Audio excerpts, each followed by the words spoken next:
Good morning all of you. Subodh व्याकरण में chapter 26 निबंध लेखन में आज का टॉपिक है हमारे त्यौहार फेस्टिवल। फेस्टिवल हमारे जीवन में एक रस भर देते हैं, एक उत्साह भर देते हैं। चलिए पढ़ते हैं उन्हीं त्योहारों के बारे में। प्रस्तावना, यहाँ संकेत बिंदु देखिए। प्रस्तावना, त्यौहार का महत्व, अलग अलग त्यौहार में व्याप्त बुराइयाँ, उपसंहार। सबसे पहले रीड करेंगे हम प्रस्तावना।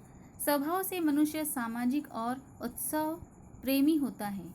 जीवन की एक रास्ता से उपकर मानव ने त्यौहार मनाने प्रारंभ किए। इसको मनाने के लिए धार्मिक कारण भले ही रहे हो, किंतु इसके माध्यम से मनुष्य अपनी सभ्यता, संस्कृति और परंपराओं से जुड़े रहने का मोह भी अवश्य होता है। मिल बैठकर खाना पीना और अपनी प्रसन्नता को उजागर करना ही त्योहारों का मुख्य कार्य होता है।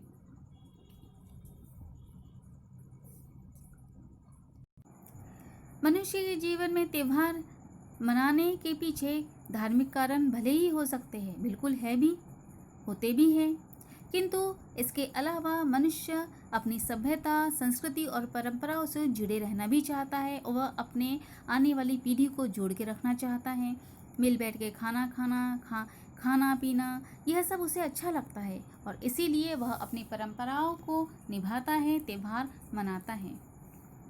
त्योहारों का महत्व।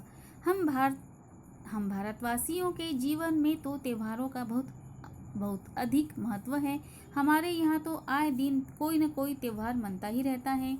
त्यौहार हमारे अतीत को वर्तमान से जोड़ते हैं। ये हमारी परंपराओं का पालन करने का मार्ग है। त्यौहार आपसी मेल जोल का कार्य करते हैं। घरों की साफ सफाई और मरम्मत आदि का कार्य भी त्योहारों के कारण खुशी खुशी कर लिया जाता है। बिल्कुल सही बात है ये। हमारे घर में कुछ टूट फूट हो गया हो तो हम यह सोचते हैं अभी नहीं, बाद में करवा लेंगे, पर जहाँ त्यौहार आते हैं वहाँ हम ये सोचते हैं कि नहीं, अब यहाँ यह चीज़ हमें सुधारनी ही है, सही करनी ही है। दिवाली का ही देख लीजिए। दिवाली पर साल भर हमारी सफाई हम सफाई करते हैं, बट दिवाली पे जिस तरह से सफाई हम की जाती है, घर का एक एक कोना साफ़ किया जाता है, हर एक कोने से धूल मिट्टी साफ़ की जाती है, हर चीज़ धोई जाती है, कितनी उत्साह से वो सारे कार्य हम करते हैं। तरह तरह के पकवान बनाने की परंपरा के कारण आने वाली पीढ़ियाँ भी इन्हें बनाना और मिल बांट कर खाना सीख जाती है। प्रतिदिन की दिनचर्या से हटकर त्यौहार हमारे जीवन में नए रंग और उत्साह भर देते हैं। पूजा अर्चना से आध्यात्मिक वातावरण बना रहता है और हमें सच्चाई और ईमानदारी के रास्ते पे चलने की प्रेरणा मिलती है। आए दिन हम दाल चावल सब्जी रोटी बस इतना ही खाते हैं, पर जब त्यौहार आते हैं तब नए नए पकवान बनते हैं। मम्मी नए नए पकवान बनाती है, हमें देती है, हमारे आसपास देती है, आस पड़ोस में देती है, अपने रिश्तेदारों में देती है। उन पकवानों को मिल बांट के खाने का एक मज़ा ही कुछ अलग होता है। पूजा अर्चना से आध्यात्मिक वातावरण बना रहता है और हमें सच्चाई और ईमानदारी से रास्ते पर चलने की प्रेरणा भी मिलती है। अलग अलग त्यौहार। हमारी संस्कृति में तो प्रत्येक रिश्ते नाते का आदर व प्रेम प्रकट करने वाले त्यौहार मनाए जाते हैं। होली जैसा त्यौहार ऊंच नीच और अमीर गरीब का भेदभाव मिटाकर आनंद मनाने का कार्य करता है। होली पे हम यह नहीं सोचते कि यह हमारा दुश्मन है, यह हमारा मित्र है। हम सभी को गुलाल लगा के एक दूसरे के गले मिलते हैं, होली मुबारक कहते हैं, होली की शुभकामनाएं देते हैं। भैया दूज और रक्षाबंधन जैसे त्यौहार भाई बहन के प्रेम को दर्शाते हैं। भाई दूज और रक्षाबंधन का प्रेम, रक्षाबंधन यह भाई बहन के प्रेम को दर्शाता है। तो करवा चौथ दाम्पत्य जीवन में प्रेम का रस भरता है। दीपावली और ईद जैसे त्यौहार सबके साथ मेल जोल बढ़ाने का कार्य करते हैं। तो विजयदशमी बुराई पर अच्छाई की जीत को बार बार याद दिलाता है।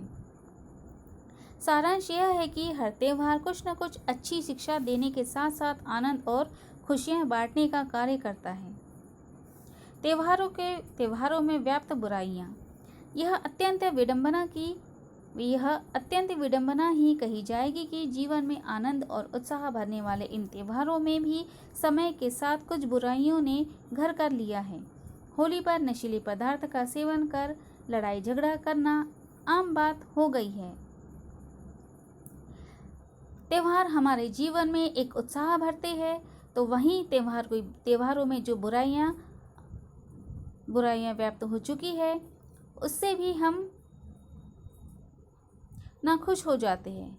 जैसे होली में देखिए, होली में जहाँ गुलाल लगा के एक दूसरों को गले लगाकर बधाइयाँ दी जाती है, शुभकामनाएं दी जाती है, वहीं कुछ लोगों की गलतफहमी की वजह से उस त्यौहार में भी बुराई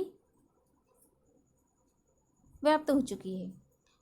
जैसे होली पर नशीले पदार्थों का सेवन करना, लड़ाई झगड़ा करना, यह एक आम बात हो गई है। दिवाली पर अधिक से अधिक खरीदारी और शान शौकत दिखावे की प्रवृत्ति के कारण कुछ लोग कर्ज के जाल में फंस जाते हैं। दिवाली यह एक धार्मिक त्यौहार है।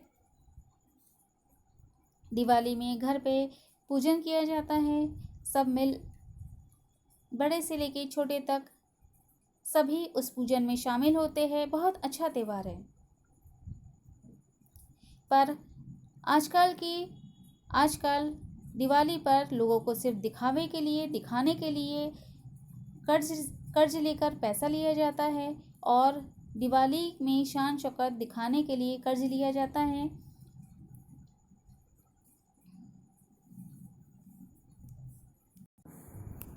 और ऐसे ही लोग कर्ज के जाल में फंस जाते हैं। इस अवसर पर जुआ खेलना, दिवाली के अवसर पर जुआ खेलना भी ऐसे ही एक बुराई है जिसमें व्यक्ति का दिवाला ही निकल जाता है। महंगे उपहार खरीदने और देने का चलन भी व्यक्ति का बजट खराब कर देता है। उपसंहार। वास्तव में देखा जाए तो ये बुराइयां बढ़ते उपभोक्तावाद की देन है। बाजार में ऐसा वातावरण तैयार किया जाता है कि जिस व्यक्ति की जेब खाली होती है वह स्वयं को हताश अनुभव करता है। ऐसे अवसर पर कंपनियां ऐसे आकर्षक प्रलोभन देती है कि व्यक्ति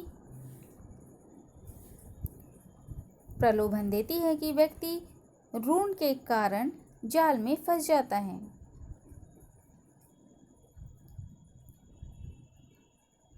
त्योहार यह हंसी खुशी से परिवार के साथ मनाना चाहिए, पर लोग बाग दिखावे के लिए त्यौहार मनाते हैं, कर्ज लेकर त्यौहार मनाते हैं और कर्ज के जाल में फंस जाते हैं।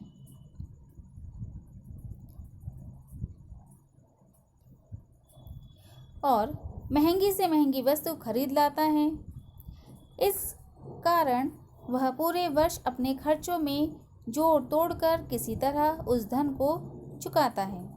त्यौहार अपने भीतर जो आदर्श मूल्य और शिक्षा संजोए होते हैं, हमें उनकी ओर ध्यान देना चाहिए, न कि बाजार की चमक दमक पर। अपनी क्षमता के अनुसार ही इसको धूमधाम से मनाना चाहिए, तभी इसकी सार्थकता है। आज का हमारा निबंध हमारे त्यौहार कंप्लीट होता है।